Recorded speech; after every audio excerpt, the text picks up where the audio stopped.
বাংলাদেশের আর্মি এখন আমাদের একটা গদ্যের উপর বিস্ফোরা হয় না, গদ্যের উপর বিস্ফোরা। জানি আমাদের এখানে গোয়েন্দা বিভাগের লোক আছে, কিন্তু তার সত্ত্বেও এ কথাটা আমাকে বলতেই হবে। বাংলাদেশ আজকে যেখানে দাঁড়িয়েছে এটার জন্য 70% দায়ী হলো বাংলাদেশের আর্মি এবং বরকত সিং। বাংলাদেশের আর্মি এখন আমাদের একটা গদ্যের উপর বিস্ফোরা হয় না, গদ্যের উপর বিস্ফোরা। আপনার তাদের বাজেট কত যায় আমরা জানি না।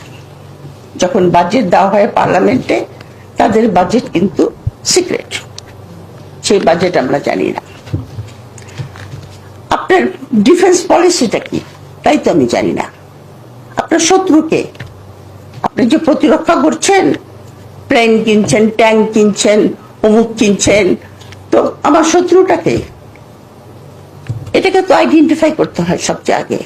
আপনি কার সঙ্গে যুদ্ধ করবেন?